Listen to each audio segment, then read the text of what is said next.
اعوذ باللہ من الشیطان اللعین الرجیم بسم اللہ الرحمن الرحیم رب اشرح لی صدری ویسر لی امری واحلل عقدۃ من لسانی یفقهوا قولی ان اللہ وملائکتہ یصلون علی النبی یا ایہا الذین آمنوا صلوا علیہ وسلموا تسلیما۔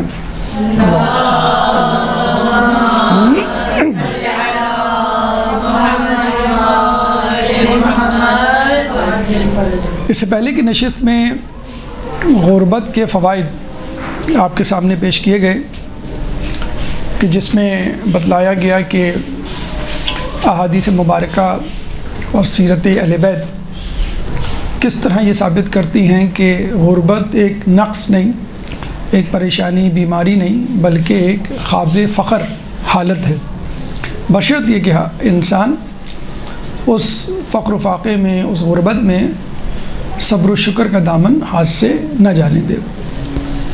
لیکن دوسری طرف یہ بھی بتلایا گیا کہ اگر انسان غربت یا فقر کے دوران صبر و شکر کا دامن ہاتھ سے چھوڑ دے، یا اپنے تئیں دل کا فقر، دل کی غربت کو منتخب کر لے، یعنی اگر وہ امیر بھی ہے تو یہ سوچے کہ میں غریب ہوں، یہ بھی ایک ناشکر پن کی قسم ہے۔ تیسری یہ بات کہ انسان کہیں سستی اور کاہلی کی وجہ سے تو غربت کا شکار نہیں ہو رہا۔ اگر اپنی سستی اور کاہلی یعنی اپنی غلطی اس میں شامل ہے تو پھر ظاہر سی بات ہے یہ وہ فوائد نہیں دے گا جو دینے چاہیے۔ لیکن اس سے ہٹ کر بھی یعنی یہ قابل مذمت یا مذموم غربت ہے کہ جس کے نقصانات بھی ہوتے ہیں اور اللہ بھی ناراض ہوتا ہے۔ اس سے ہٹ کے بھی اگر غربت بطور آزمائش کسی مومن جو کہ خدا کو پسند ہو ڈالی جائے تو بھی اللہ یہ کہتا ہے کہ یہ آزمائش تمام آزمائشوں پر بھاری ہے۔ تو بالعموم غربت ایک بہت مشکل پریشانی ہے کہ جس سے انبیاء، اولیاء، ائمہ نے پناہ مانگی ہے۔ تو کہنے کا مقصد یہ ہے کہ ٹھیک ہے، اگر تمام تر کوشش کے باوجود انسان کسی طرح اپنے حالات بدلنے پر قادر نہ ہو اور بدستور اس کے اخراجات زیادہ ہوں اور آمدنی کم ہو، اخراجات زیادہ ہونے کی صورت ہم نے آپ بتلایا تھا، آپ کو کوئی حادثہ ہو سکتا ہے، کوئی ایمرجنسی ہو سکتی ہے، کوئی بیماری ہو سکتی ہے، کوئی بھی ایسی افتاد جس سے آدمی کا بجٹ یعنی اخراجات زیادہ ہو جائے، آمدنی کم، تو ان تمام صورتوں میں انسان کو چاہیے کہ صبر و شکر کا دامن ہاتھ سے نہ جانے دے۔ تو یہ نہ ہو کہ انسان صبر کے غربت یا فقر کے فوائد ذہن میں رکھے اور یہ کہے کہ بس ٹھیک ہے، اگر غربت اور فقر کے فوائد ہیں تو پھر مجھے پیسہ کمانے کی کیا ضرورت، پھر میں گھر میں بیٹھا رہتا ہوں۔ تو اس طرح وہ ایک اوور کانفیڈنس، ایک غرور سے کام لے گا اور ہو سکتا ہے کہ وہ اس غربت کی شدت میں صبر کا دامن ہاتھ سے چھوڑ دے۔ اس لیے فقر سے، چاہے انسان فقر میں مبتلا ہی کیوں نہ ہوتا ہو، چاہے اس کا فائدہ کیوں نہ اٹھاتا ہو، انبیاء اولیاء نے پناہ مانگی ہے۔ تو آج ہم اس غربت، اس فقر کے نقصانات آپ کے سامنے پیش کریں گے کہ جو کہ مذموم ہے، کہ جس میں انسان صبر و شکر کا دامن ہاتھ سے چھوڑ دیتا ہے، جو خود اپنی سستی اور کاہلی کی وجہ سے فقر کو دعوت دیتا ہے اور ہمیشہ کا فقیر رہتا ہے، چاہے اس کے پاس پیسہ ہو یا نہ ہو۔ یہ وہ فقر ہے جس کے نقصانات بھی ہیں اور قابل مذمت بھی ہیں۔ تو نقصانات کیا ہیں وہ آپ کے سامنے پیش کیے جائیں گے، لیکن اس سے پہلے مذمت، جس طرح ایک فضیلت ہوتی ہے اور غربت کی فضیلت آپ کے سامنے بیان کی گئی، کسی بھی چیز کی فضیلت ہوتی ہے، مقام و مرتبہ ہوتا ہے، اسی طرح اس کی مذمت بھی کی جاتی ہے منفی اثرات کے تحت۔ اس کے بعد ہم اسباب پہ روشنی ڈالیں گے کہ کیوں کر فقر کسی کے دامن گیر رہتا ہے اور کوشش کرنے کے باوجود اس سے دور نہیں ہوتا۔ شعوری لا شعوری طور پہ کچھ ایسی وجوہات ہوتی ہیں جن کی وجہ سے انسان فقر میں مبتلا ہو جاتا ہے۔ پھر آخر میں اس کا علاج کہ انسان کس طرح اس فقر و فاقے سے اپنے آپ کو دور کر سکتا ہے۔ تو آئیے ہم اپنے گفتگو کے پہلے مرحلے کی طرف چلتے ہیں، یعنی مذمت غربت یا فقر۔ ایک درود پڑھ دے محمد والے محمد۔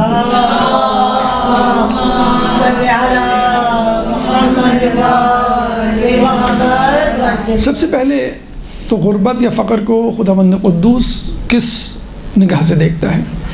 حدیث قدسی میں ہے فَبِعِزَّتِي وَجَلَالِي مَا خَلَقْتُ مِنْ أَشَدُّ الْفَقْرِ، کہ مجھے اپنے عزت اور جلال کی قسم کہ میں نے فقر سے زیادہ شدید مشکل چیز نہیں پیدا کی۔ اور یقیناً کہ جب فقر انسان کو چمٹتا ہے تو انسان فقر کے ساتھ اور بھی برائیوں میں مبتلا ہو جاتا ہے، یہی اس کی شدت کے لیے کافی ہے۔ اس کے بعد رسول اکرم صلی اللہ علیہ وآلہ وسلم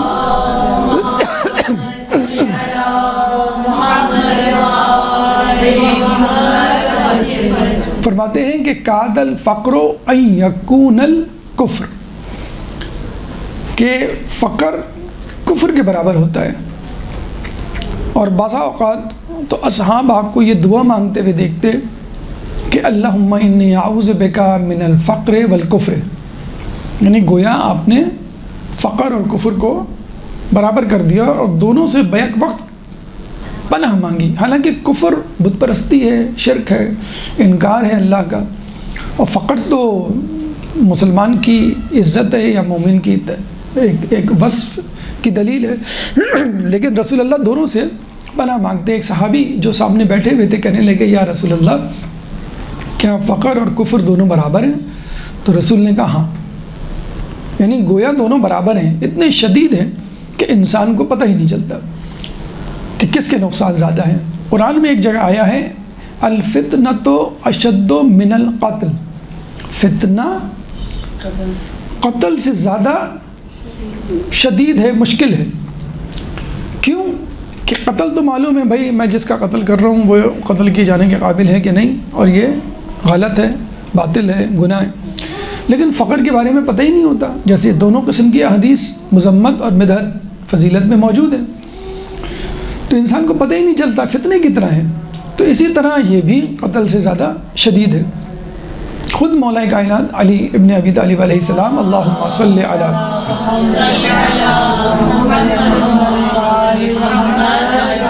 فقر سب سے بڑی موت ہے، یعنی موت مختلف طریقوں سے انسان کو آ سکتی ہے۔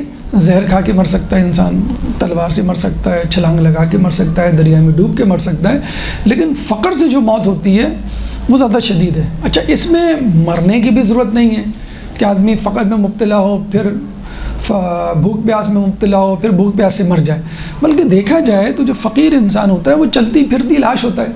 لاش اس طرح ہوتا ہے کہ اس کی کوئی حیثیت مقام و مرتبہ ہی نہیں ہوتا لوگوں کے سامنے، اس کی کوئی ویلیو نہیں ہے، اس کی پسند ناپسند نہیں ہے، کوئی خواہش ایسی نہیں ہے کہ جو خواہش تو ہوتی ہے لیکن خواہش ایسی نہیں ہے جو پوری ہو۔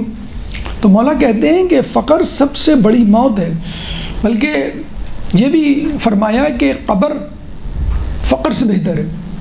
یعنی آدمی جب فقیر ہوتا ہے اور زندہ ہوتا ہے تو مجبور ہوتا ہے چلنے پھرنے گھومنے پھرنے لوگوں کے سامنے آنے سے، تو وہ بیچارہ ایک لافنگ اسٹاک جسے کہتے ہیں نا، کہ لوگ اس کو قربانی کا بکرا بنا دیتے ہیں اور اس پہ ہنستے ہیں اور اس کے لطیفے بناتے ہیں اور اس کی احانت کرتے ہیں۔ تو اس سے بہتر یہ نہیں کہ انسان کہیں چھپ کے بیٹھ جائے، اور ایسے لوگ بیچارے جو غربت کے مارے ہوتے ہیں وہ گوشہ نشانی اختیار کر لیتے ہیں، لوگوں کے آنا جانا، دعوتوں میں آنا جانا، کہ ہمارے پاس اچھا جوڑا نہیں ہے پہننے کو، اچھا تحفہ نہیں ہے کسی کو دینے کو۔ تو مولا فرماتے ہیں اس سے بہتر تو قبر ہے کہ انسان قبر میں چلا جائے، کہ جہاں پہ لوگوں کو کم از کم سکون آ جائے، بلکہ اس کو سکون آ جائے کہ بھائی اب مجھے کسی سے کوئی لینا دینا نہیں اور نہ میں کسی کے سامنے جواب دوں کسی چیز کا۔ تو قبر فقر سے بہتر ہے۔ یہ تو ایک دفاعی ڈیفینسو اسٹیٹمنٹ ہے۔ مولا ایک ایگریسو جارحانہ اسٹیٹمنٹ دیتے ہیں۔ مولا کیا کہتے ہیں؟ اگر فقر مجسم حالت میں ہوتا تو میں اس کو قتل کر دیتا۔ یعنی اتنی خطرناک چیز ہے، اتنا برا شخص ہے، اتنا برا شخص ہوتا اگر فقر جو ہے کسی انسانی شکل میں آتا تو مسلمانوں کا، مومنین کا، لوگوں کا بدترین دشمن ہوتا، اس کو قتل کر دینا بہتر تھا۔ مولا کہتے ہیں کہ میں خود ہی اس کو اپنے ہاتھوں سے قتل کرتا۔ ابراہیم علیہ السلام کے بارے میں کہا جاتا ہے کہ آتش نمرود جب ان کے لیے بھڑکائی گئی تو کہتے ہیں کہ 2 سال لگے، کچھ اس وجہ سے کہ ابراہیم ڈر کے مارے اپنے توحید کے نظریے سے باز آ جائیں، اس کے پرچار سے، اور کچھ اس لیے کہ اس کی شدت اتنی بڑھانی تھی کہ ہمیشہ کے لیے ابراہیم کو نعوذ باللہ نیست و نابود کر دیا جائے، اور کوئی چانس، کوئی موقع نہ ہو کہ وہ بچ سکیں، کہ جھلس کے بیمار پڑ جائیں پھر بعد میں صحت یاب ہو جائیں۔ تو اتنی، اور جب اس کے شعلے آسمان سے باتیں کرنے لگے تو پھر ابراہیم کو ڈالا گیا۔ اور آپ دیکھتے ہیں کہ جب بھی ابراہیم علیہ السلام کی بات ہوتی ہے تو آتش نمرود ہمارے سامنے ضرور آتا ہے، اس کا منظرنامہ۔ جب موسیٰ کی بات ہوتی ہے تو فرعون کا دریائے نیل میں غرقاب ہونا ہمیں یاد آتا ہے۔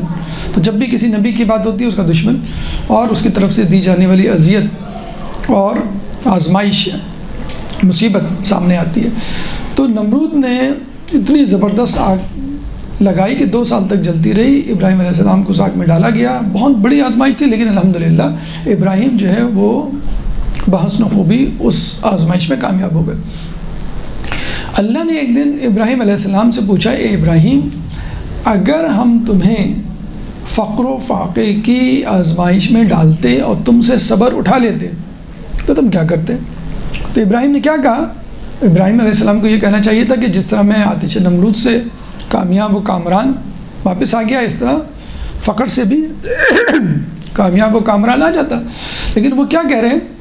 یا ربی الیہ الفقر اشد من نار نمرود، اے میرے رب، میرے اوپر آنے والا فقر نار نمرود کی آگ سے شدید تر ہوتا۔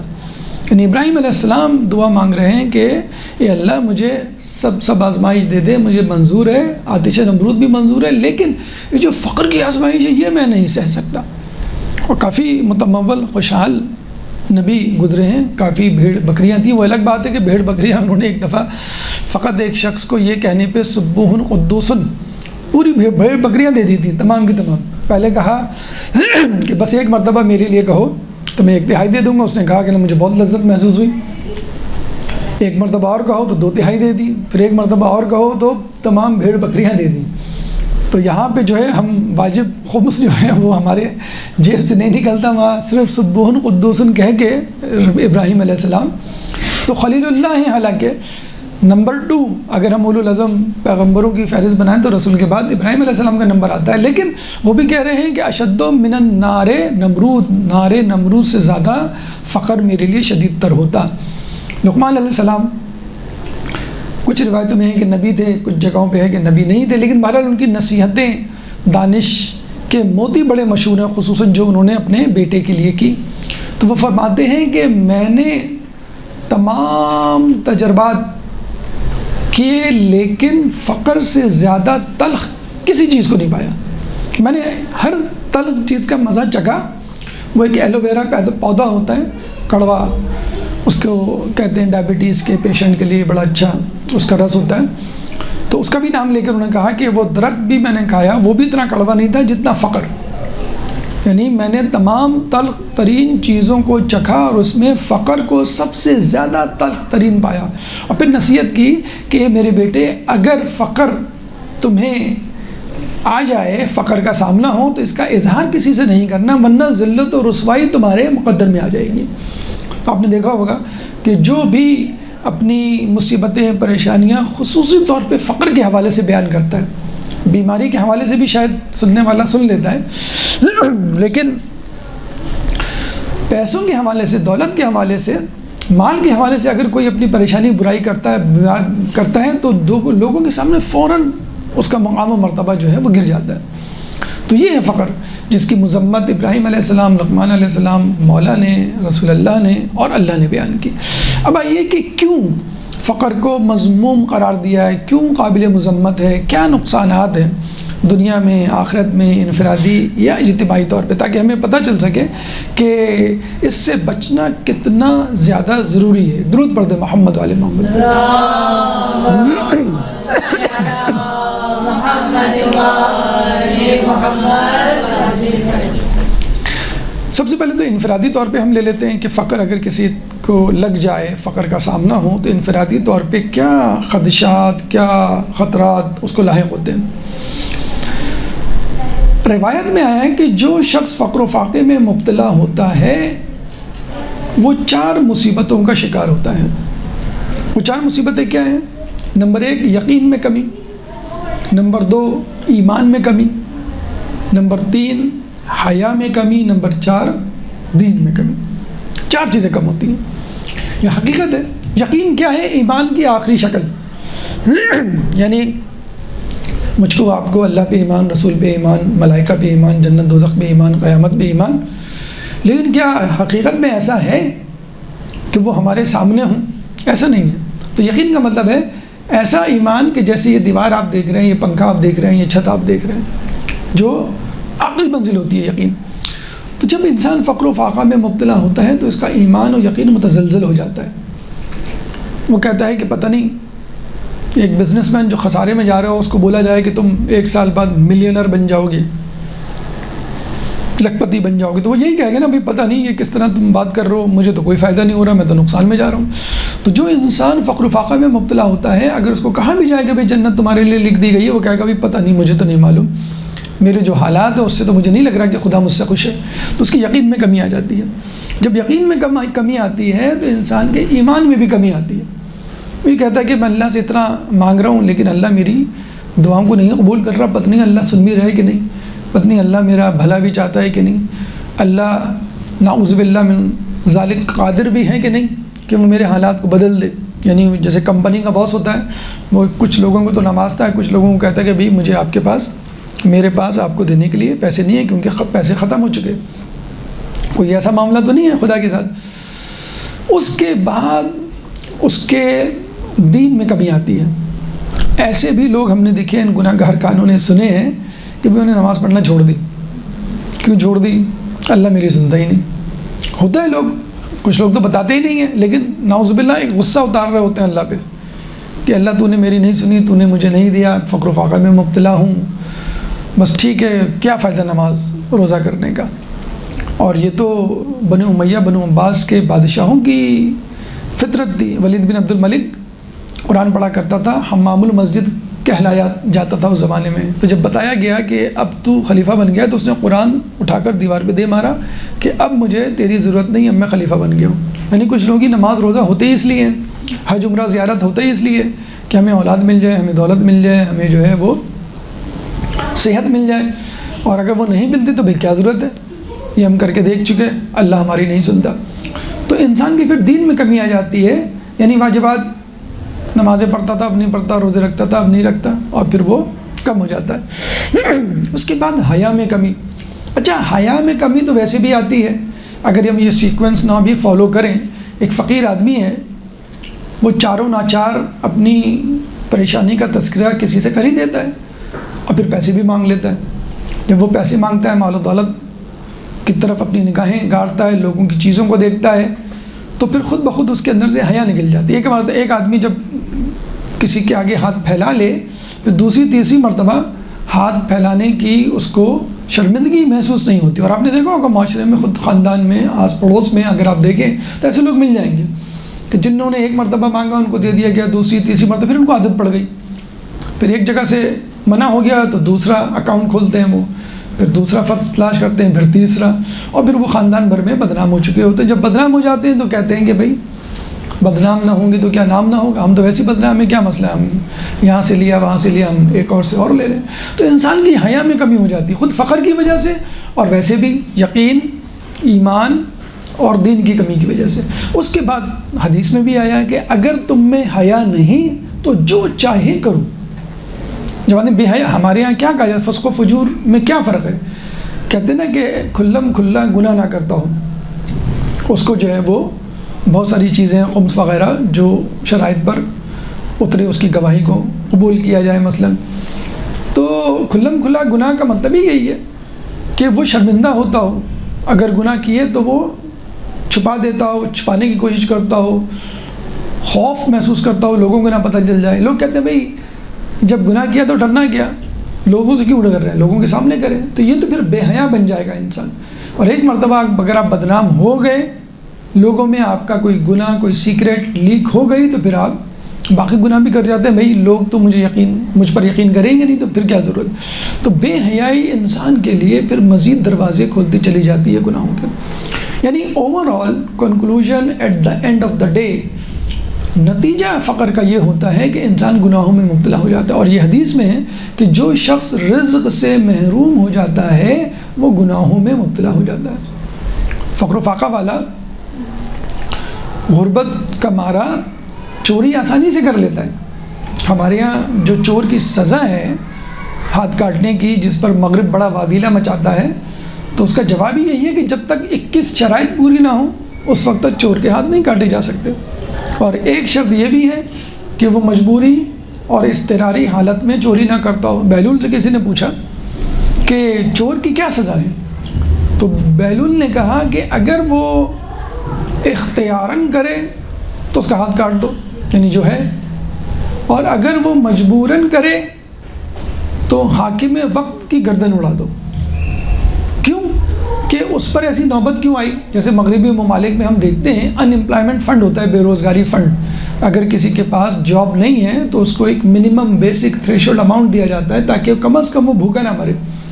تو بہلول دانا نے یہ کہا کہ اگر کوئی مجبوراً کر رہا ہے تو وہ فقیر ہے، کسی وجہ سے اپنی روزی روٹی، بیماری ہے، ضعف ہے، یا کوئی وجہ ہے عارضی طور پر، تو یہ حاکم وقت کی ذمہ داری ہے کہ بیت المال سے اس کو.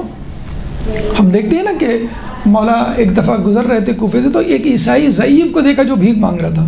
مولانا نے کہا یہ بھیک کیوں مانگ رہا ہے؟ کہہ لیں یہ عیسائی ہے، جوان تھا تو کام کرتا تھا.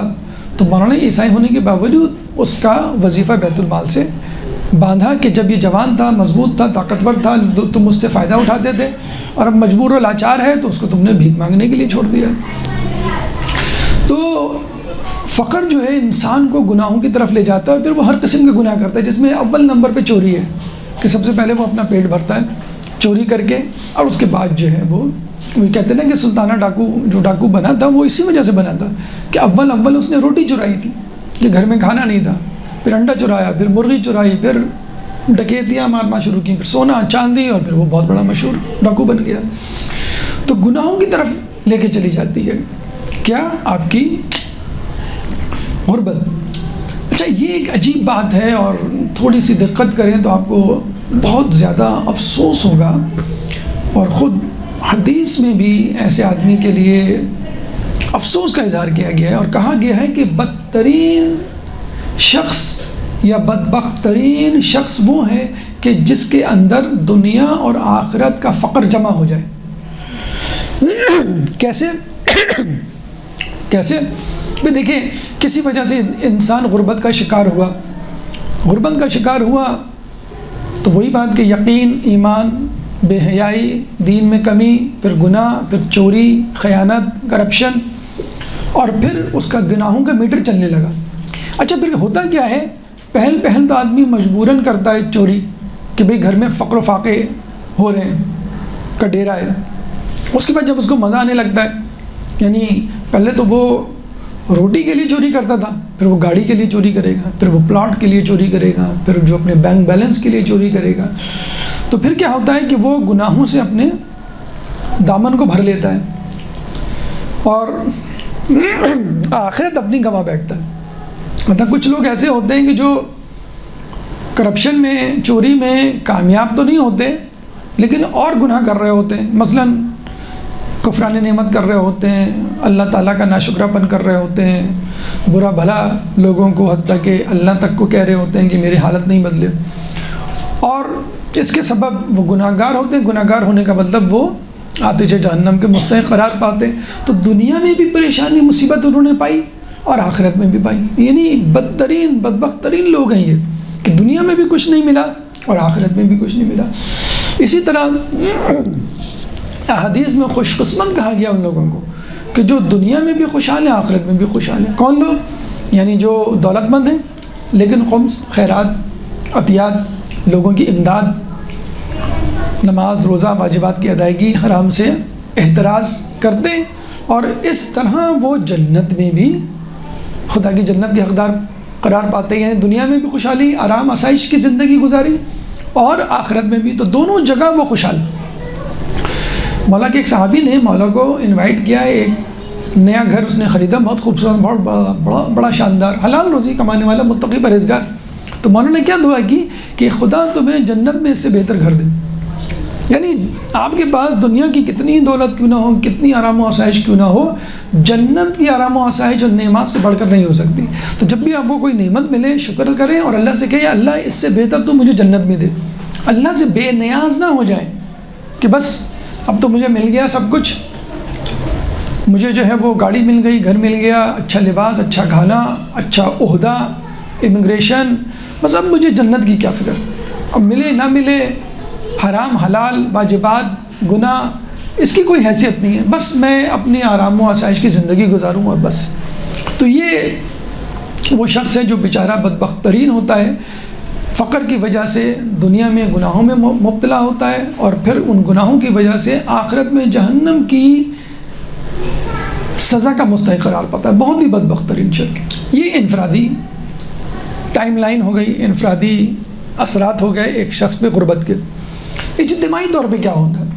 اچھا، انفرادی طور پہ اگر آپ کو کہا جائے کسی بھی مشقت، صبر، پریشانی کو سہنے کے تو آپ سہ لیتے ہیں، لیکن لوگوں کے سامنے جب وہ مصیبت پریشانی ظاہر ہو جائے تو آپ کو ایک شرمندگی، ایک ایمبیرسمنٹ ہوتی ہے کہ لوگوں کو، بعض اوقات لوگ اپنی بیماریوں کو بھی نہیں بتاتے ہیں کہ مذاق اڑایا جائے گا یا بار بار پوچھ کے اور مزید ڈپریس کیا جائے گا کہ ایک ہی چیز کے بارے میں، یا فقر و فاقہ کے بارے میں طنزیہ جملے کہے جائیں گے۔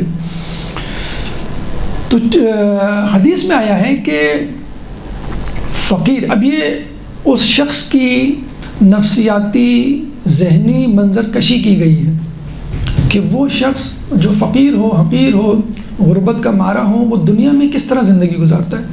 تو حدیث میں آیا ہے کہ فقیر حقیر ہوتا ہے،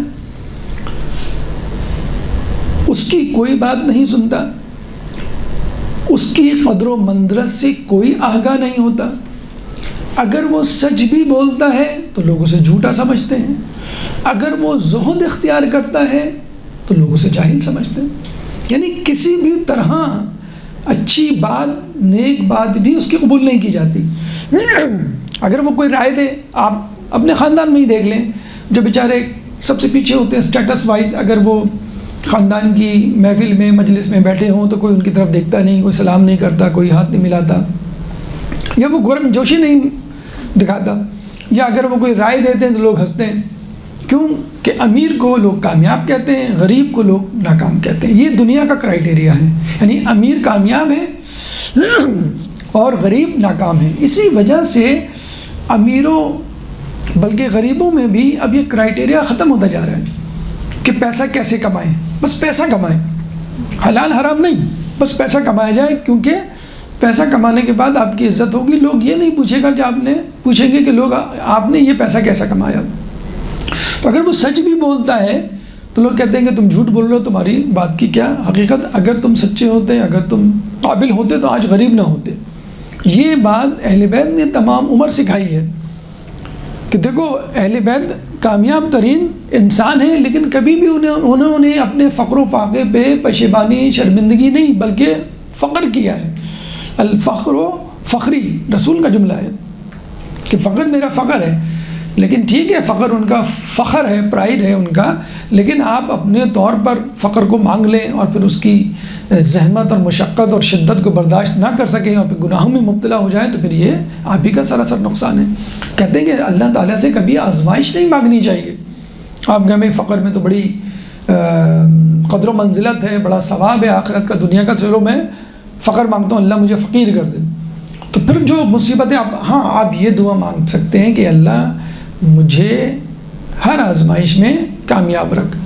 بلکہ یہ بھی اس سے بھی بہتر دعا یہ ہے، آپ یہ مانگ سکتے ہیں، کیونکہ دیکھیں آپ دعا اپنے طور پر اپنی عقل اور فہم و فراست کے مطابق مانگتے ہیں، باقی اللہ کی مرضی آپ کو دے یا نہ دے۔ ایک بچہ ماں کی انگلی پکڑ کے دکان کے سامنے کہتا ہے مجھے یہ دلا دیں، مجھے یہ دلا دیں، کتنی چیزوں پہ وہ انگلیاں رکھتا ہے، ہاتھ رکھتا ہے، لیکن ماں صرف وہی چیز دلاتی ہے جو اس کے فائدے کے لیے۔ تو یہ نہیں کہا گیا کہ تم آزمائش مانگو، یہ ضرور کہا گیا ہے کہ تم آزمائش میں پورا اترنے کی دعا مانگو، اور ویسے بھی اللہ تعالیٰ عادل ہے، لا یکلف اللہ نفسا الا وسعها، اللہ کسی پر اس کی استطاعت سے زیادہ بوجھ نہیں ڈالتا۔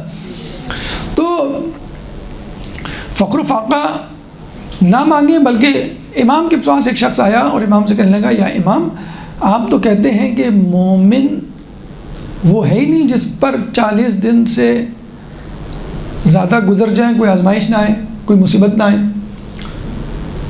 تو 40 دن کیا کئی برس گزر گئے، میں تو صحت مند بھی ہوں، میں خوشحال بھی ہوں، مال و اولاد والا بھی ہوں، دوست احباب بھی ہیں، اور کوئی پریشانی نہیں مجھے، یعنی عافیت ہی عافیت۔ تو مولا نے بڑا اچھا جملہ کہا کہ دیکھو کیا تم نہیں چاہتے کہ تمہارے لیے تمہاری عافیت آزمائش ہو، یعنی اللہ تمہاری آزمائش تمہاری عافیت میں رکھ دے، جیسے سلیمان علیہ السلام کی آزمائش خود ان کی دولت تھی، وہ کامیاب ہو گئے، قارون کے لیے بھی آزمائش اس کی دولت تھی، ناکام ہو گیا۔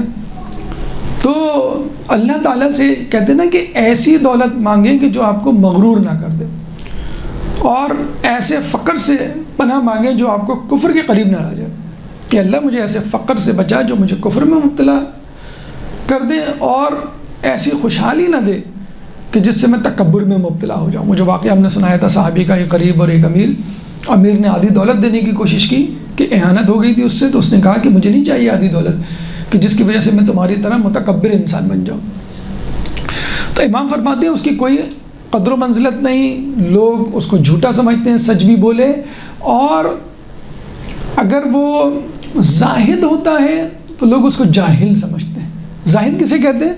کسی چیز کے آنے کی نہ خوشی ہو، کسی چیز کے جانے کا غم ہو، یعنی آدمی جیسے امتحان کے دنوں میں آپ دیکھتے ہیں نا، اتنے مشغول مصروف ہوتے ہیں، آپ کو پتہ ہی نہیں چلتا آپ کیا کھا رہے ہیں، کیا پہنے ہوئے ہیں، یا گھر میں کون آ رہا ہے کون جا رہا ہے، فون بھی بجتا ہے تو آپ نہیں اٹھاتے ہیں، فکر نہیں، کیوں؟ آپ کی تمام تر توجہ آپ کے امتحان پر ہوتی ہے۔ تو مومن اپنے تقوی پہ نگاہ رکھتا ہے کہ میرا تقوی محفوظ رہے، مینٹین رہے، اور اس میں انکریمنٹ یعنی زیادتی آتے رہے۔ ہاں مجھے کھانا ملے نہ ملے، اچھا لباس ملے نہ ملے، دوست احباب نہ ہو، مرضی ہے، کوئی ایسا مسئلہ نہیں ہے، میرا ایشو، میرا مسئلہ میرا تقوی ہے، یہ مجھے بچانا ہے۔ تو زہد نہ کسی چیز کے آنے کی خوشی، نہ کسی چیز کا آنے کا غم، یہ دنیاوی چیز کی بات ہو رہی ہے، لیکن حقیقی مومن وہ ہے کہ جس کو گناہ کرنے کا غم ہوتا ہے اور نیکی کرنے سے خوشی ہوتی ہے۔ اس کی فکر ہوگی تو آدمی خود بخود دنیا کا زاہد بن جائے گا۔ پھر مولا کائنات علی ابن ابی طالب علیہ السلام، اللہم صلی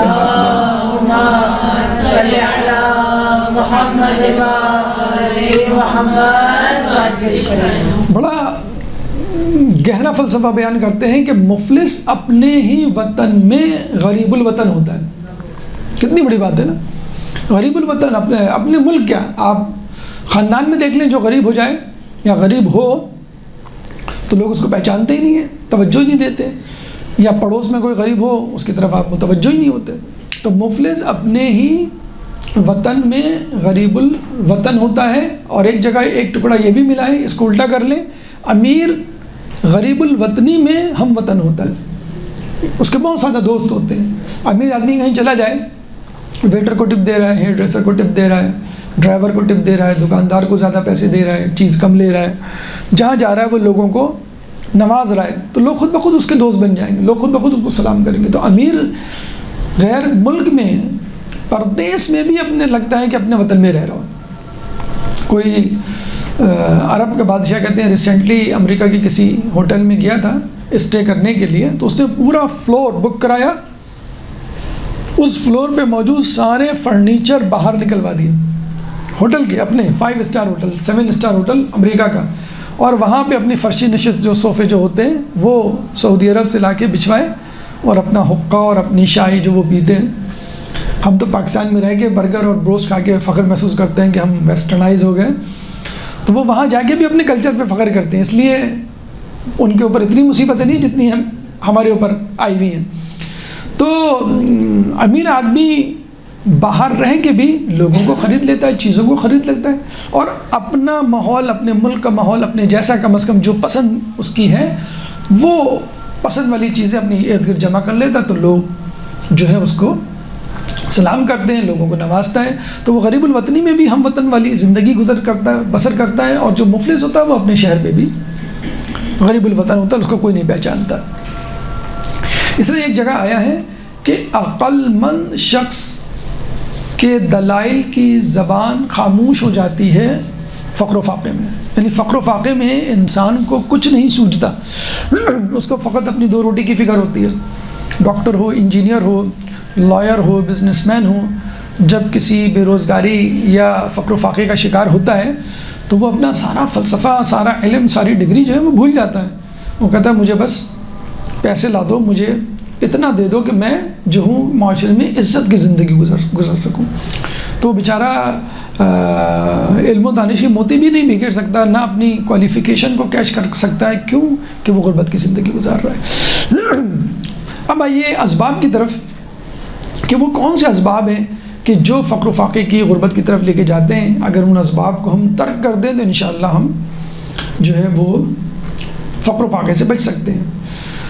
تو اس میں تو کچھ وہ اسباب ہیں جو ڈائریکٹلی آپ کو لے جاتے ہیں، اس میں یعنی کوئی کنیکشن ہوتا ہے فقر میں اور ان اسباب میں، اور ایک ہوتا ہے انڈائریکٹلی کہ جو سبب تو ہوتے ہیں لیکن ہمیں معلوم نہیں ہوتا کہ کیا کنیکشن ہے، کیا تعلق ہے ان میں اور فقر میں۔ تو جو ڈائریکٹلی ہوتے ہیں ان کو بالواسطہ یا متعلق اسباب کہتے ہیں، اور جو انڈائریکٹ ان کو غیر متعلق یا بلا واسطہ اسباب۔ تو ڈائریکٹ جن کا کوئی تعلق ہے، متعلق اسباب کیا ہیں فقیری کے، غربت کے؟ نمبر 1 اظہار فقر۔ جو انسان اظہار غربت کرتا ہے اس کے ساتھ کوئی میل جول رکھنا پسند نہیں کرتا۔ جب آپ تنہا ہو جائیں گے تو آپ کی مدد کے لیے بھی کوئی نہیں آئے گا، پھر آپ بے اعتبار بھی ہو جائیں گے۔ آج کل مغربی دنیا میں ایک بہت بڑا جملہ مشہور ہے کہ if you want to be rich you have to behave like a rich۔ آپ ظاہر نہ کریں کہ میں فقیر ہوں، میں غریب ہوں، آپ کہیں کہ نہیں میں نے جو ہے بہت اچھا کھایا ہے، میں جو بہت اچھا پہنتا ہوں، میں جو ہوں بس میری عادت ہے سادہ رہنا، لیکن میں غریب فقر و فاقہ کا شکار نہیں ہوں۔ کیونکہ جب آپ اپنے آپ کو غریب ظاہر کریں گے تو اپنا ویک پوائنٹ ایکسپوز کریں گے تو لوگ آپ کے پاس آنا، پھر ویسے ہی لوگ آئیں گے، یعنی غرب ہی آپ کے پاس آئیں گے۔ تو جب آپ غریبوں کے درمیان اپنا سرکل بڑھائیں گے تو کون آپ کی مدد کرے گا؟ مدد تو وہ کرے گا نا کہ جس کے پاس کچھ ہو۔ تو آپ کچھ ظاہر کریں گے اپنے آپ کو، اگر امیر نہیں تو کم از کم مڈل کلاس یا فقیر نہیں ظاہر کرنا، تو وہ پھر آپ کو غربت کے سے دور لے جائے گا۔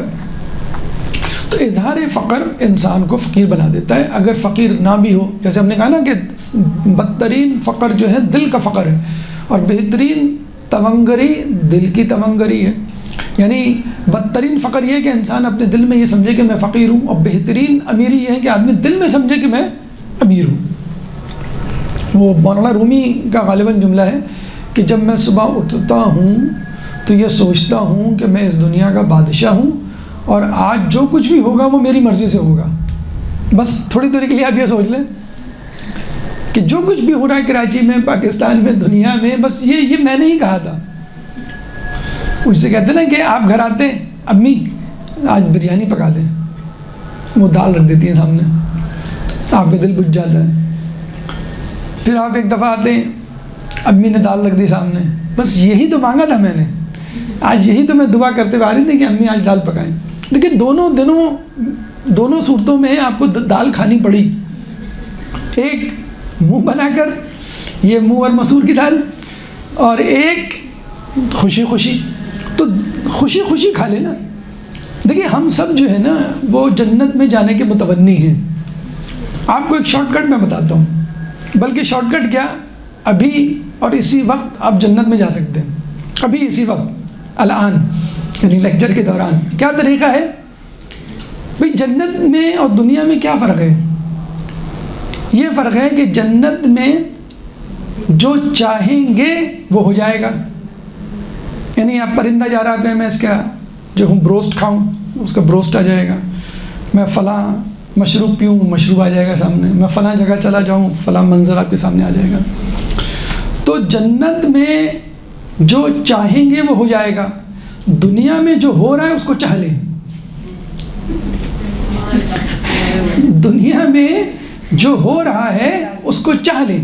گرمی بہت ہے, بہت مسئلہ یہ, اب آپ یہی سوچتے رہے اے سی کولنگ نہیں کر رہا, مطلب اے سی بھی لگا دیا, آپ کو سب کچھ دے دیا, تو لوگ ٹیمپریچر پہ جھگڑ رہے ہوتے ہیں. مجھے 16 چاہیے, چھوٹا بھائی کہتا ہے مجھے 21 چاہیے. مطلب کیا اب کیا رہ گیا ہے دنیا میں, مطلب کچھ چار بھی نہیں اسے کہتے ہیں. آپ گاڑی میں بیٹھے, نئی گاڑی, آپ نے کہا نہیں مجھے سوک نہیں, مجھے ٹویوٹا چاہیے.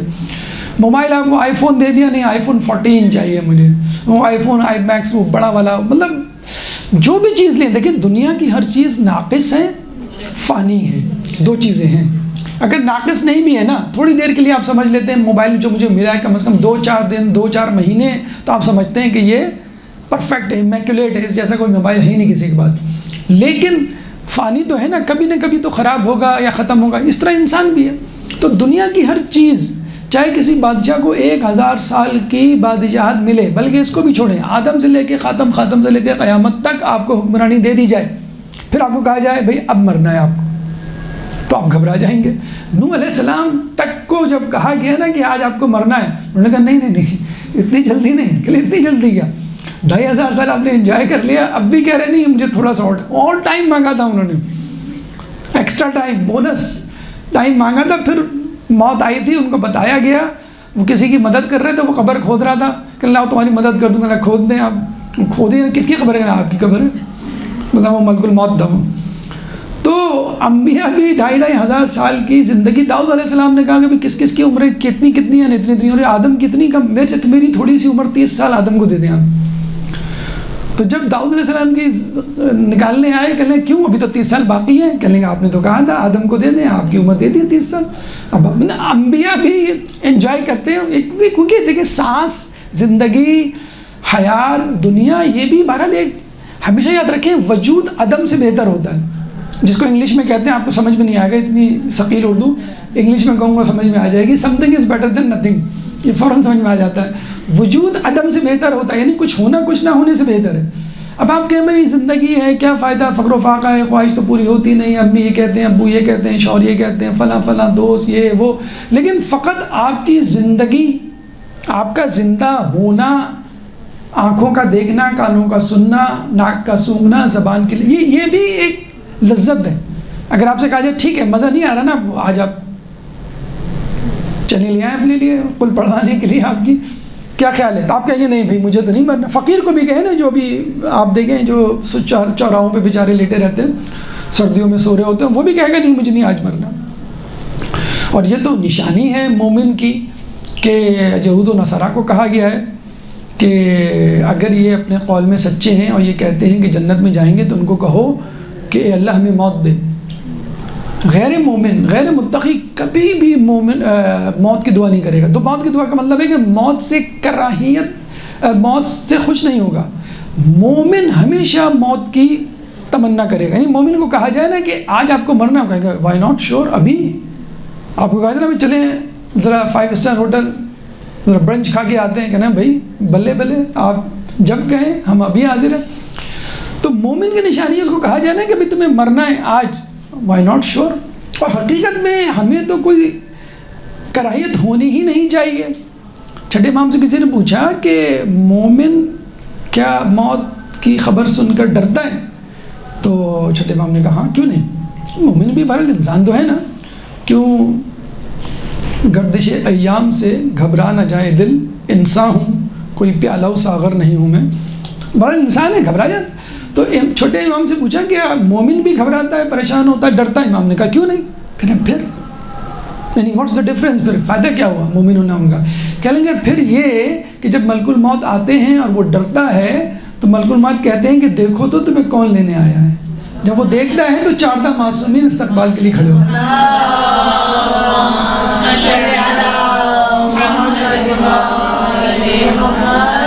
ایک صاحب اپنے بچے کو اسکول چھوڑنے گئے نا, پہلی مرتبہ گئے تھے چھوڑنے کے لیے, تو دیکھا تو ٹیچرز اسکول سے نکل کر گلی میں کھڑے ہوئے استقبال کے لیے.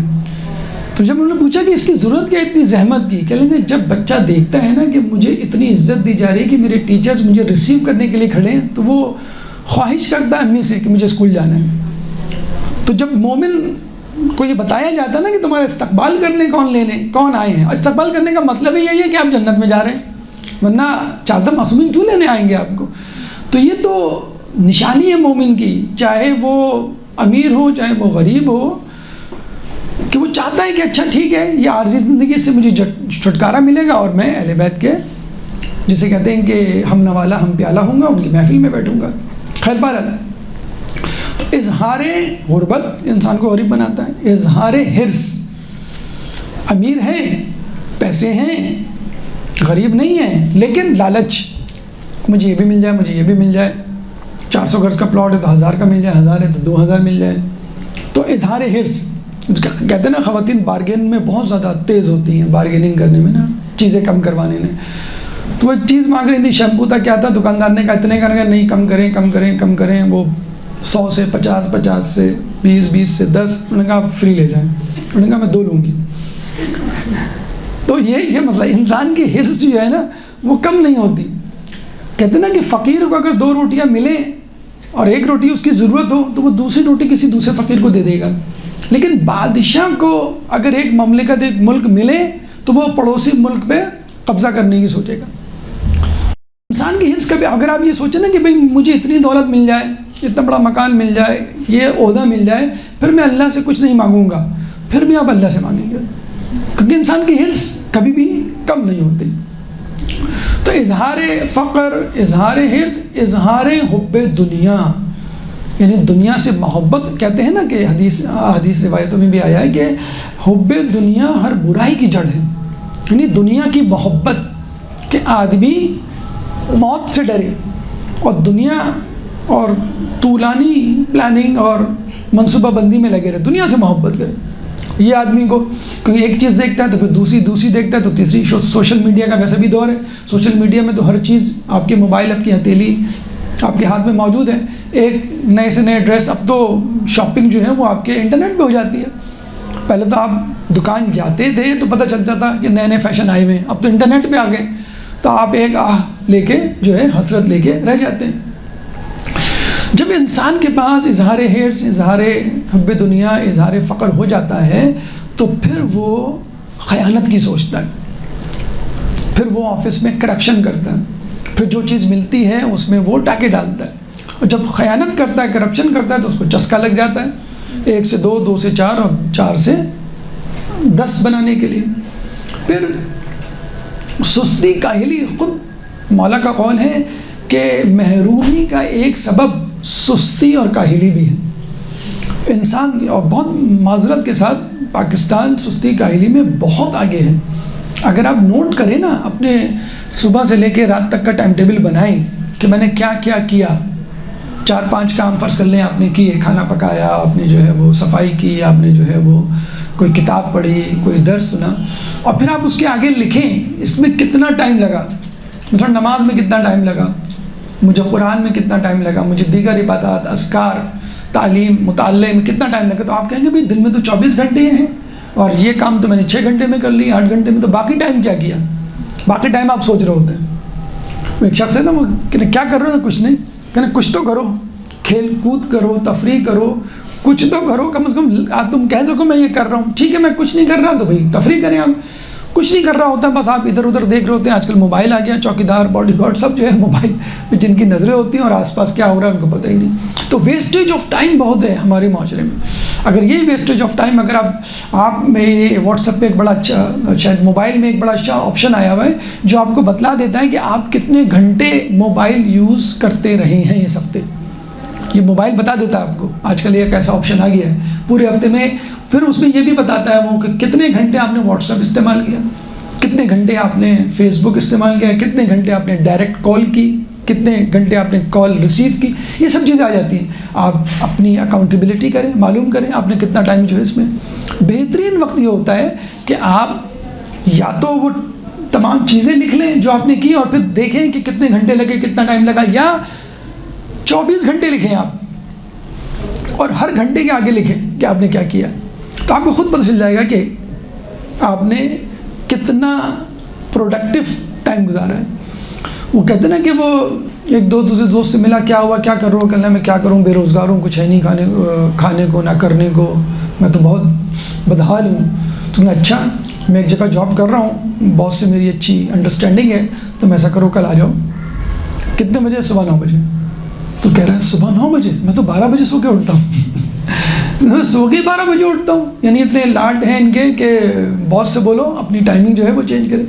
تو ہمیں نہ ٹائم پہ سونا ہے، نہ ٹائم پہ اٹھنا ہے، نہ ٹائم پہ کوئی کام کرنا ہے۔ کوئی کام کرنا ہے تو اس میں اتنا ٹائم لگانا ہے۔ اب تو پہلے چینل چینج کرنے میں آدھا گھنٹہ لگ جاتا تھا، پھر ہم ڈیسائیڈ کرتے تھے یہ پروگرام دیکھنا ہے۔ اب واٹس ایپ پہ یہ دیکھنے میں ٹائم گزر جاتا ہے کتنے میسیج آئے ہوئے، ہزاروں میسیج آئے ہوئے ہوتے ہیں۔ پھر جب ڈیسائیڈ کرتے ہیں تو پھر اپڈیٹس جو ہوتی ہیں، پہلے اسٹیٹس جسے ہم کہتے تھے نا، تو اسٹیٹس آپ دیکھتے ہیں، پھر آپ سوچتے ہیں بہت ٹائم لگ رہا ہے، چلو ٹھیک ہے کر ہی لو پورا، کیا مسئلہ ہے۔ تو آپ جب اسٹیٹس ختم کرتے ہیں دیکھنا تو پتہ لگے 4-5 اسٹیٹس ختم کرنے ہی میں اوپر آ چکے ہوتے ہیں۔ تو یہ اتنا ٹائم ویسٹر ہے، یہ آپ کا موبائل ہے یا آپ کا ٹی وی ہے، یہ جب نہیں دے تو آدمی ایک دوسرے سے گفتگو کر کے ٹائم ویسٹ کرتا تھا۔ یعنی ٹائم وہی ویسٹ کرے گا کہ جو ٹائم ویسٹ کرنا چاہتا ہو، چاہے وہ گفتگو سے کرے چاہے موبائل سے کرے۔ ایک آتھر تھے، وہ بتا رہے ہیں کہ میں نے اپنے موبائل پہ پورا ناول لکھا ہے، پورا افسانہ لکھا ہے، کتاب لکھی انہوں نے پوری موبائل پہ بیٹھے بیٹھے، کہ وہ جاتے تھے اپنے دفتر تو 2 گھنٹے لگ جاتے تھے، بہت دور تھا دفتر، تو اس کو انہوں نے استعمال کیا۔ کتنے لوگ ہیں جنہوں نے سفر کے دوران جو ہے وہ کتابیں پڑھی ہیں یا کتابیں لکھی ہیں۔ تو بہرحال محرومی کا ایک سبب سستی کاہلی بھی ہے۔ اس کے بعد خدا سے بے نیاز ہو جانا۔ عموماً جب آدمی کامیاب ہو جاتا ہے نا، جیسے ولید بن عبد الملک قرآن کو نعوذ باللہ اس نے دے مارا کہ مجھے تیری ضرورت نہیں، تو انسان جب کامیاب ہو جاتا ہے خدا سے بے نیاز ہو جاتا ہے اور کہتا ہے کہ بس اب تو میں اپنے تعلقات کی بنیاد پر یہ کام کر لوں گا، فلاں میرا جاننے والا، فلاں میرا جاننے والا، فلاں میرا جاننے والا۔ تو یہ چیز بھی انسان کو فقر و فاقے کے قریب رہ جاتی ہے۔ جب بھی ایک دعا مانگی جاتی ہے، اللہ تو مجھے اپنا محتاج کر کے غنی کر دے، نہ کہ لوگوں کا محتاج کر کے فقیر کر دے۔ یعنی جب اللہ کے محتاج ہوں گے تو آپ غنی ہوں گے، اور لوگوں کے محتاج ہوں گے تو آپ فقیر بن جائیں گے، کیونکہ لوگوں کے پاس تو خود اپنی ضرورت پورا کرنے کے لیے وسائل نہیں ہے، تو وہ آپ کی کیا ضرورت وسائل پورے کرے گا۔ تو آپ خدا سے مانگے، خدا سے بے نیاز نہ ہو۔ ایک وجہ اہل بیت کو ذریعہ روزگار بنانا۔ دیکھیں دین کا کام، تعلیمات اہل بیت پھیلانا یہ اپنی جگہ صحیح ہے، لیکن آپ ٹارگٹ بنا لیں کہ مجھے اس سے پیسہ کمانا ہے، لوگ اور چیزوں سے کما رہے ہیں میں اس سے کماؤں گا، تو پھر تو آپ میں اور دوسرے دنیا دار لوگوں میں کوئی پیسے آنا اس ذریعے سے کوئی برائی نہیں ہے، لیکن اس کو ہدف بنا لینا کہ اگر مجھے ملے گا تو ٹھیک ہے، نہیں ملے گا تو میں نہیں کام کروں گا، تو پھر آپ میں اور ایک عام آدمی میں جو دین کا کام نہیں کر رہا ہے یا حرام کام میں مبتلا ہے، کیا فرق رہ گیا۔ اور آخری چیز اپنی اولاد کو بد دعا دینا۔ کہتی ہیں آج کل کی مائیں کہ تم ایسے منحوس ہو گے جب سے پیدا ہوئے ہو ہمارے گھر میں نحوست، یا تم پیدا ہی نہیں ہوتے، پیدا ہوتے تو مر جاتے، خدا تمہیں جو غارت کرے، یا جو ہے تمہیں جو ہے وہ کوئی روگ لگائی، یعنی ماؤں سے بھی نکل جاتی ہیں آج کل جسے کہتے ہیں کہ دعائیں بد دعائیں۔ تو جو اپنی اولاد کو بد دعا دیتا ہے اس کے گھر میں فقر و فاقہ بسیرا کر لیتے ہیں۔ یہ تو جسے کہتے ہیں کہ وہ اسباب ہیں کہ جو نظر آتا ہے کہ کس طرح کس میکینزم کے تحت فقر و فاقہ کرتے ہیں۔ اچھا کچھ وجوہات بلا واسطہ ہوتی ہیں جو پتہ نہیں ہوتا آپ کو، لیکن بہرحال احادیث میں درج ہیں، اس لیے ان سے بچنا چاہیے۔ مثلاً گندگی، گھر میں کوڑا کرکٹ جمع کر کے رکھنا، یعنی فوراً کی فوراً نکال دیں، روزانہ کی بنیاد پہ کم از کم بہتر ہے۔ خصوصی طور پہ مکڑی کا جالا کہا جاتا ہے کہ یہ گھر میں فقر و فاقہ لاتا ہے۔ نجاست طہارت کا خیال اگر نہ رکھا جائے تو اس سے بھی فقر و فاقہ آتا ہے۔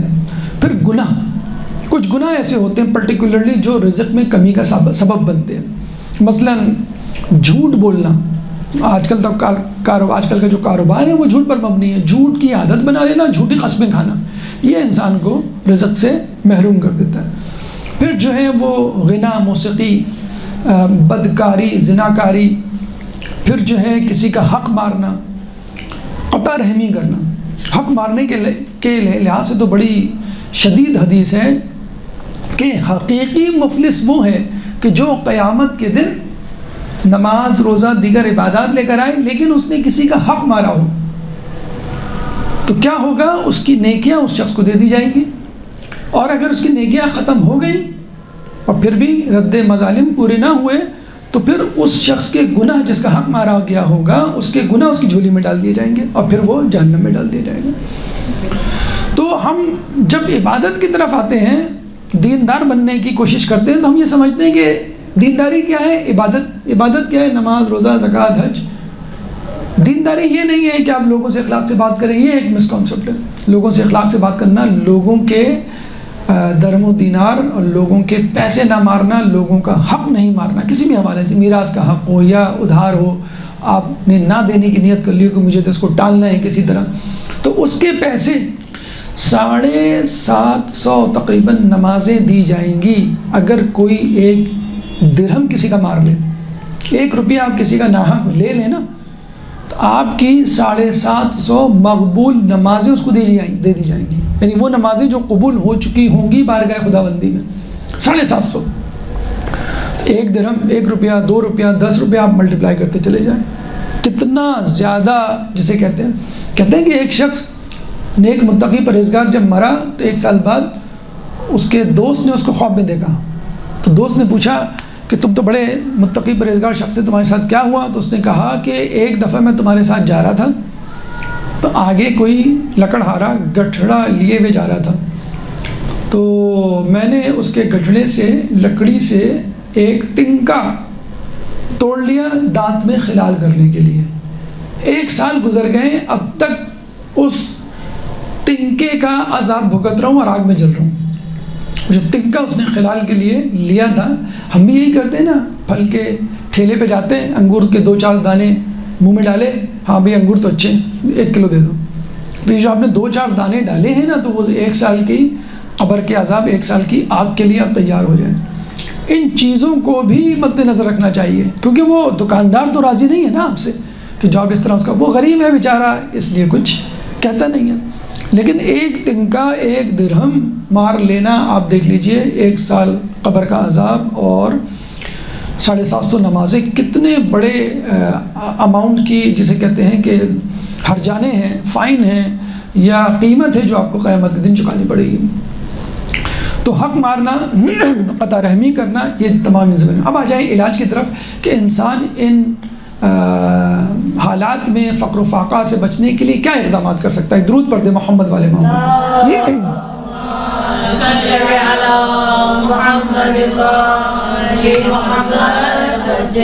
دیکھیے سب سے پہلے انگلش میں ایک لفظ استعمال ہوتا ہے مائنڈ سیٹ، رجحان۔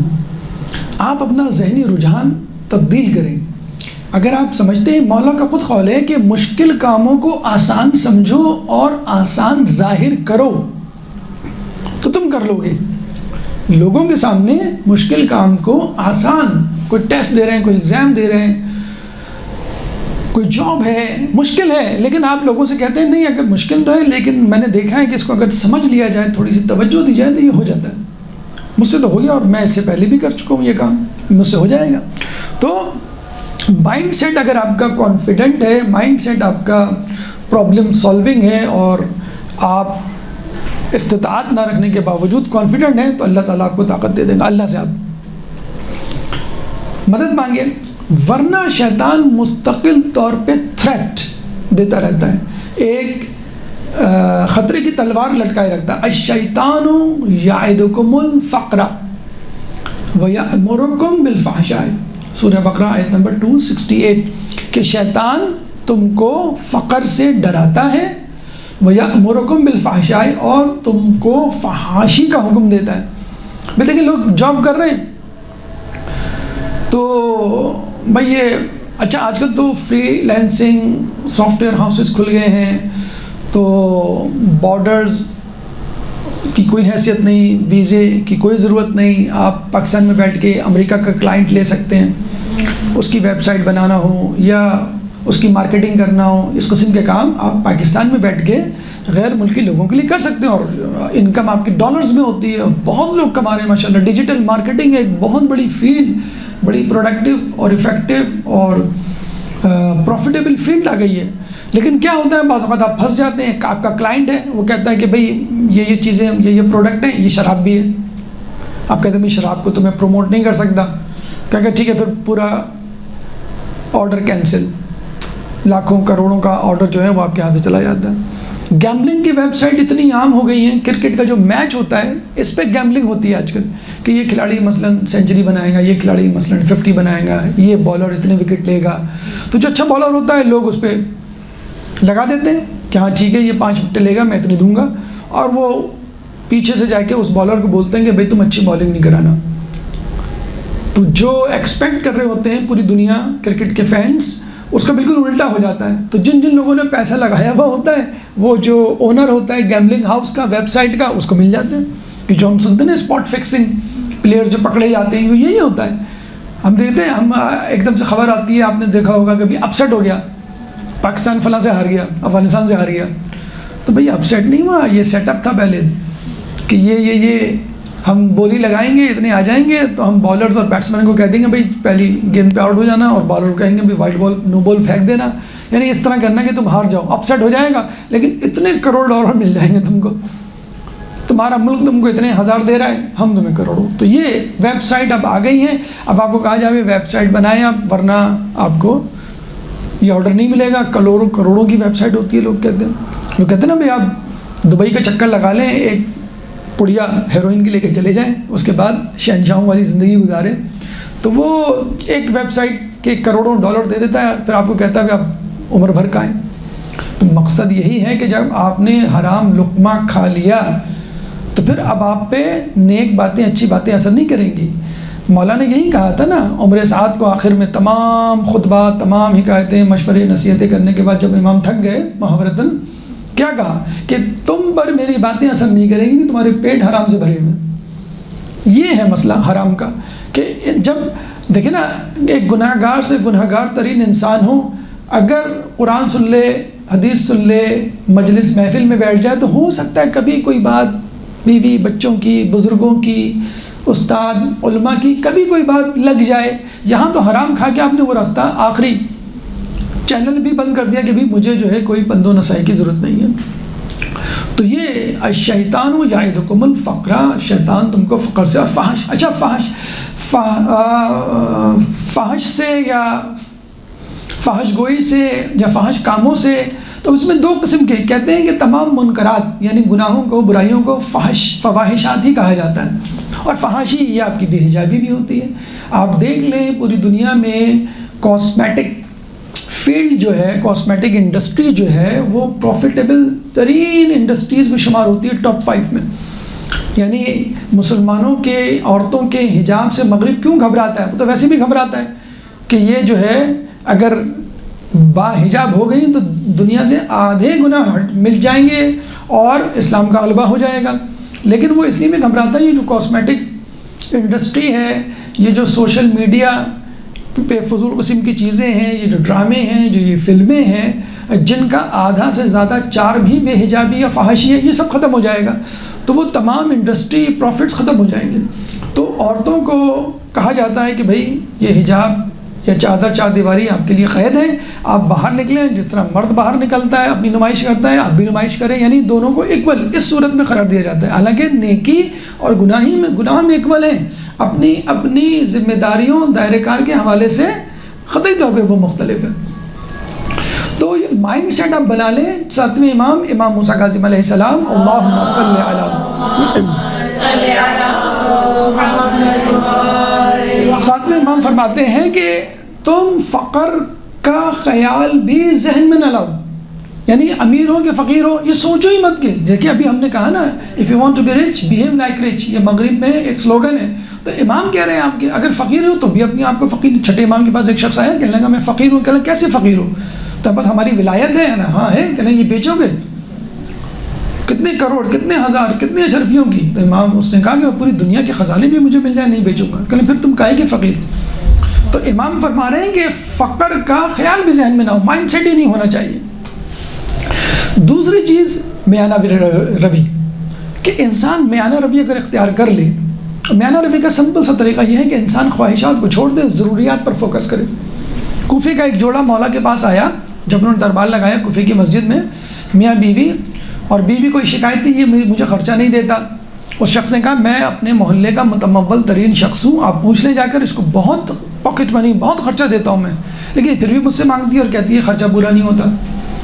تو مولانا نے کہا کیوں نہیں ہوتا؟ اس نے بتا دیا اپنے اخراجات، یہ چیز چاہیے، یہ چیز چاہیے، یہ چیز چاہیے۔ تو مولانا نے کہا کہ دیکھو اگر تم خواہشات پہ توجہ رکھو گی تو کبھی خرچہ پورا نہیں ہوگا، ضروریات پہ توجہ رکھو تو خرچہ پورا ہو جائے گا۔ اب یہ سنا تو یہ جوڑا واپس جانے لگا، عورت کچھ سوچ کے رکی اور دوبارہ پلٹی، مولانا یہ تو بتائیے کہ مجھے پتہ کیسے چلے گا کہ کوئی چیز میری خواہش ہے یا میری ضرورت؟ تو مولانا نے کہا جو چیز تمہیں گھر میں یاد آئے وہ تمہاری ضرورت ہے، اور جو چیز تمہیں بازار میں یاد آئے وہ تمہاری خواہش ہے۔ اب ایک لباس، ایک چیز خریدنے جاتے ہیں بازار، جب بازار جاتے ہیں باجی یہ اٹلی سے ایک چیز آئی ہے، آخری آئٹم ہے، اور وہ اسکیرسٹی بتاتا ہے کہ بس یہ آپ نے نہیں لیا تو جنت کا پروانہ فرض کر خدا نخواستہ آپ نے نہیں لیا تو آپ یہ لے کے جائیں۔ تو ایسی چیزیں ہوتی ہیں، آدمی کہتے ہیں کہ ہم تو یہ چیز لینے آئے تھے اور یہاں تو 10 چیزیں نکل آئیں۔ اور اب تو مسئلہ یہ ہے کہ شاپنگ کے لیے شاپنگ سینٹر جانے کی ضرورت نہیں، موبائل میں تمام شاپنگ سینٹرز آ گئے ہیں، کسی بھی کمپنی کا نام لکھیں اس کے سارے کیٹالاگز آپ کے سامنے آ جائیں گے۔ اب تو ایک مصیبت اور آ گئی ہے، تو یہ تو آپ بھول جائیں کہ آپ کی تمام خواہشیں جو ہیں وہ پوری ہوں گی، اور جس طرح دکھایا جاتا ہے وہ اس طرح ہوتا نہیں ہے۔ جب آپ جا کے دیکھتے ہیں تو پتہ چلتا ہے کہ وہ ایسی وہ چیز نہیں جو ہم نے فوٹو میں دیکھی تھی۔ تو مولانا نے کیا کہا کہ جو چیز تمہیں بازار یعنی لوگوں کو دیکھ کے باہر نکل کر یا اپنے گھر سے باہر جا کر کی دنیا میں دیکھو کہ تمہیں خواہشات لگیں گی کہ یہ بھی میری ضرورت ہے، ورنہ حقیقت میں انسان کی ضرورت وہی ہوتی ہے جو انسان کو گھر میں یاد آتی ہے۔ زہد، تیسرا طریقہ یہ کہ آدمی زہد اختیار کرے۔ زہد کیا ہے؟ کسی چیز کے آنے کی خوشی ہو، نہ کسی چیز کے جانے کا غم۔ یہ ایک بہت بڑی صفت ہے، بہت بڑی صفت ہے۔ یعنی پیسہ آئے تو آپ کو پتہ ہی نہ چلے، کوئی خوشی نہ ہو، اور پیسہ نہ ہو تو بھی کوئی خوشی نہیں۔ فکر یا خوشی کب ہو کہ میری آج نماز شب ہوئی، آج پوری 11 رکعت پڑھی، آج بڑے سکون سے نماز پڑھی، آج میں نے نافلہ کے ساتھ نماز پڑھی، آج میں نے قرآن کی تلاوت بھی کی، آج میں نے نافلہ بھی ساتھ پڑھے، ان باتوں کی خوشی ہو۔ اور گناہ ہو تو آدمی کو افسوس ہو۔ کسی کے پاس رسول کے پاس ایک شخص آیا کہ مجھے کیسا پتہ چلے گا کہ میرا ایمان مکمل ہو گیا؟ تو رسول نے کہا جب تجھے نیکی کرنے کی خوشی ہو اور گناہ کرنے کا غم ہو تو بس سمجھ لے کہ خدا تجھ سے راضی ہے اور تیرا ایمان مکمل ہے۔ زہد۔ اس کے بعد کہتے ہیں کہ حج انسان کے لیے فراوانی خوشحالی لے کر آتا ہے۔ حالانکہ حج تو اب ماشاءاللہ 10-12 لاکھ کا ہو گیا ہے، حکومت نے تاریخ آگے بڑھا دی ہے، توسیع کر دی، کنڈیشن ہٹا دی ہے کہ جو 5 سال کر چکا وہ دوبارہ کر سکتا ہے، لیکن پھر بھی ماشاءاللہ بیچارے کیا کریں لوگ۔ لیکن یہ حدیث میں ہے کہ جو حج کرتا ہے اس کے رزق میں اضافہ ہوتا ہے، اور زیارت کے لیے بھی یہ آیا ہے۔ واجب حج تو چلے ٹھیک ہے، مستحب حج اس کے لیے بھی کہا گیا ہے کہ یہ نہیں کہ تم کہو کہ نبی حج کی بجائے میں تمام چیزیں لوگوں میں تقسیم کر دوں اور حج کروں نا۔ امام کے پاس ایک شخص آیا، اس نے کہا کہ حج کی اب ضرورت ہی کیا ہے، یعنی اگر آدمی واجب حج کر لے اس کے بعد کیا ضرورت ہے؟ امام نے کہا نہیں، اس طرح تو کعبہ ویران ہو جائے گا، کتنے لوگ ہیں آپ دیکھ لیں، واجب حج والے کم ہوتے ہیں، بغیر واجب یعنی مستحب نفلی حج والے زیادہ ہوتے ہیں۔ لیکن یہ بھی دیکھا گیا ہے کہ اگر کوئی بہت ہی ضرورت مند شخص ہو اور اس پر آپ حج، عمرہ، زیارت یا کسی چیز کی قربانی دے دیں تو انشاءاللہ امید ہے کہ اللہ تعالیٰ آپ کو حج کے کا بھی ثواب دے دے گا۔ ایک شخص تھا کسی زمانے میں، عبداللہ بن مبارک غالباً اس کا نام تھا، تو وہ حج میں جاتا تھا۔ ایک دفعہ اس نے دیکھا کہ ایک عورت سادانی کوڑے پہ بیٹھی ہوئی مردہ مرغی کے پر نوچ رہی ہے۔ یہ کیا کر رہی ہو؟ کہنے اس کو کھانے کے لیے۔ کہنے یہ تو مردار ہے۔ کہنے یہ مجھ پہ مردار جائز ہے کیونکہ گھر میں جو فقر و فاقہ ہے اس سے ہم بالکل قریب المرگ والی کیفیت میں گرفتار ہو چکے۔ تو اس نے اپنے حج کی ساری دولت پیسے اس کو دے دیا۔ اب اس کے سب دوست تو چلے گئے حج پر، اب یہ دوستوں سے ملنے گیا، جب حج کر کے آتا آدمی ولیمہ کرتا تو یہ بھی گیا اور لوگ بھی گئے۔ یہ لوگوں کو مبارکباد دے رہا، مبارک ہو آپ حج کر کے آئیں، لوگ اس کو مبارکباد دے رہے ہیں، مبارک ہو آپ کو، آپ بھی حج کر کے آئیں۔ تو اس نے کہا نہیں میں تو نہیں حج کر کے آیا۔ پھر دوسرا شخص آیا، مبارک ہو عبداللہ بن مبارک، تم نے خانہ کعبہ کا حج کیا؟ میں نے تو نہیں کیا۔ پھر تیسرا آیا، پھر چوتھا آیا، کہنے لگا لوگوں میں نے حج نہیں کیا۔ پھر ایک آدمی آگے کہہ رہا نہیں میں نے تمہیں رمی میں کنکریاں مارتے ہوئے دیکھا، ایک کہہ رہا ہے میں نے تمہیں طواف میں دیکھا، ایک کہنا ہے میں نے تمہیں سعی میں دیکھا۔ یعنی اس شخص کے بدلے میں کہتے ہیں کہ اللہ تعالیٰ نے ایک فرشتہ مقرر کر دیا تھا کہ جو ہر سال اس کے لیے حج کیا کرے گا۔ تو ایسا بھی ہو سکتا ہے کہ اگر آپ اپنے حج کی زیارت کی قربانی دیں، ٹھیک ہے، کبھی چلے جائیں کبھی قربانی دے دیں، تو اللہ تعالیٰ اس صورت میں آپ کو. اس کے علاوہ اگر آپ فقر و فاقہ میں مبتلا ہوں تو ایک وظیفہ ہے لا حول ولا قوت الا باللہ العلی العظیم، یہ مسلسل آپ پڑھتے رہیں تو امید ہے کہ فقر و فاقہ ختم ہو جائے گا. تین جمادی الثانی، بی بی کی شہادت کی قوی روایت، ایام فاطمیہ کا آخری دن، فقر و فاقہ کی بات ہو رہی تھی تو کہا گیا ہے کہ صدقہ دے کے، انفاق فی سبیل اللہ کر کے اپنے فقر و فاقہ کو دور کرو. تو بی بی نے جب وقت شہادت قریب آیا تو مولانا نے پوچھا کہ یہ سب حریر کی صندوقچی تمہارے پاس کہاں سے آئی؟ تو بی بی نے کہا کہ شب عروسی تھی، ایک فقیر گلی میں آیا اور اپنے اہل خانہ کے لیے لباس طلب کرنے لگا. میں شب عروس شادی کا لباس پہنی ہوئی تھی، گھر میں ایک پرانا لباس موجود تھا، میں نے نیا لباس اتار کے پہنا، پرانا لباس پہن لیا، نیا لباس دے دیا. رسول اللہ دوسرے دن آئے اور کہنے لگے بیٹی فاطمہ تمہارا نیا لباس کہاں گیا؟ تو میں نے کہا بابا آپ ہی تو کہتے ہیں کہ جو چیز صدقے میں دے دی جائے وہ ہمیشہ باقی رہتی ہے، میں نے نیا لباس فقیر کو دے دیا اور پرانا پہن لیا. رسول اللہ نے کہا کہ بیٹی تم پرانا دے دیتی اور نیا پہن لیتی، علی تم کو دیکھتے نئے لباس میں تو کتنا خوش ہوتے. تو بی بی نے کہا بابا میں آپ کی برابری تو نہیں کر سکتی، ہاں آپ کی پیروی تو کر سکتی ہوں. میں نے سنا ہے کہ جب آپ نے میری ماں ملکۃ العرب خدیجۃ الکبریٰ سے شادی کی تھی تو ان کی ساری دولت ایک دفعہ قحط مکہ میں تمام لوگوں میں بانٹ دی تھی. جب ایک شخص آخر میں آپ سے کچھ مانگنے کے لیے آیا تو آپ نے اپنی قمیض اتار کے اس کو دے دی اور بوری پہن کر گھر تشریف لائے. بابا بس میں نے بھی آپ کی پیروی کی ہے اور اپنا نیا لباس دے دیا. رسول اللہ نے کہا فاطمہ خدا سے مانگو جو مانگنا چاہتی ہو، جبریل آئے ہیں، وہ خدا کا سلام کہلوا رہے ہیں اور کہہ رہے ہیں کہ فاطمہ کو کہو کہ ہم اس سے راضی ہیں. جناب سیدہ کہتی ہے بابا خدمت کی لذت نے مجھے کسی بھی چیز کے مانگنے سے بے نیاز کر دیا ہے، بس مجھے ملاقات پروردگار کا شوق ہے. رسول اللہ نے دعا کے لیے ہاتھ اٹھائے اور فاطمہ اپنی بیٹی سے کہا بیٹی تم بھی ہاتھ اٹھاؤ. رسول نے سوچا ہوگا میری بیٹی نے کچھ نہیں مانگا، پروردگار بہت خوش ہے تو چلو میں کچھ مانگ کر فائدہ اٹھا لوں. اس موقع پر رسول اللہ نے نہ اپنے لیے کچھ مانگا نہ اپنی بیٹی کے لیے کچھ مانگا تو امت کے لیے مانگا اور کہا اے اللہ میری امت کو بخش دے. یکا یک جبرائیل آئے، ایک چھوٹی سی صندوقچی لے کر کہا یا رسول اللہ اللہ نے اس میں ایک تحریر لکھی ہے جس میں یہ لکھا ہوا ہے کہ آپ کی امت میں جو بھی فاطمہ سے محبت کرے گا، جو اس کے شوہر سے محبت کرے گا، جو اس کے بچوں سے محبت کرے گا، میں اسے بخش دوں گا. یا رسول اللہ اس تحریر کے نیچے 2 عادل گواہوں کے دستخط ہیں، عزاداروں کس کے دستخط تھے؟ حضرت جبرائیل علیہ السلام، حضرت میکائیل علیہ السلام.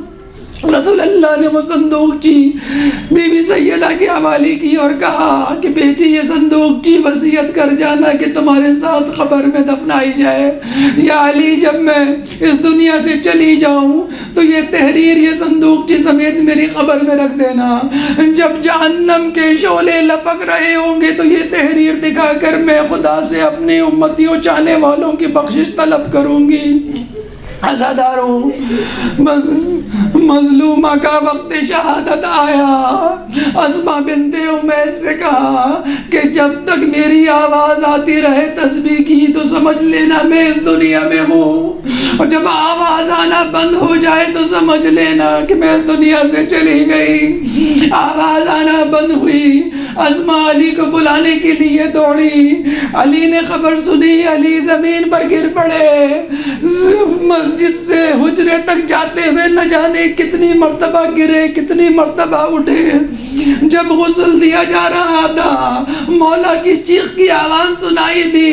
اپنا سر دیوار پہ دے مارا. اسماء نے کہا مولا آپ حیدر کرار، ارے جنگوں میں اس سے بڑے دل خراش منظر دیکھے ہوں گے. مولا نے کہا کہ میری میری زوجہ نے اپنے پہلو کا زخم مجھ سے ہمیشہ چھپائے رکھا۔ دونوں شہزادے اندر داخل ہوئے۔ حسن سمجھ گئے کہ کیا صورتحال ہے، ماں کے گلے سے لپٹ گئے۔ حسین چھوٹا تھا، ضدی ہوتا ہے چھوٹا بچہ، کہنے لگے کہ ماں جب تک مجھے نہیں بلائے گی میں نہیں آؤں گا۔ عزاداروں بندے کفن کھلے، دو ہاتھ ہوا میں بلند ہوئے، حسین میری گود میں آ جا، میں کہوں گا شہزادی۔ وقت شہادت، حسین جب گھوڑے سے گریں گے تو اس وقت بھی ان ہاتھوں کو یاد کریں گے۔ جنازہ تیار ہوا، مولا جنازے کو رات کی تاریکی میں بی بی کی وصیت کے مطابق قبرستان لے کر گئے۔ قبر کھودی گئی، مولا کے علاوہ کوئی بڑا محرم تھا نہیں کہ جو مدد کرتا بی بی کو قبر میں اتارنے کی۔ اگر قبر میں دیتے تو قبر میں اندر کوئی موجود نہ تھا، اگر قبر کے اندر موجود تھے کوئی دینے والا نہ تھا۔ قبر کے باہر کھڑے ہو کے چلائے یا رسول اللہ، آپ کی امانت واپس کرنے آیا ہوں، مجھے معاف کیجیے گا۔ جب میں نے آپ سے امانت لی تھی تو صحیح سالم تھی، جب واپس کر رہا ہوں تو اس کی پسلیاں ٹوٹی۔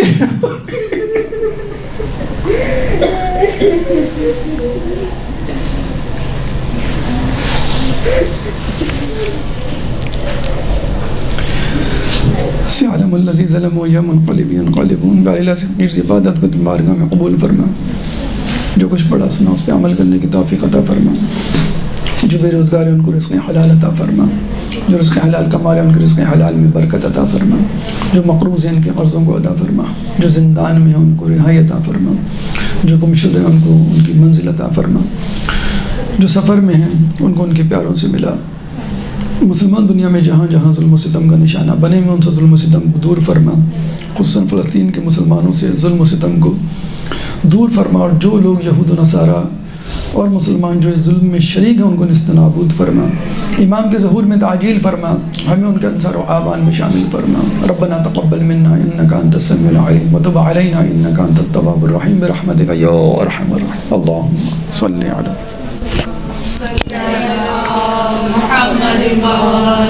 محمد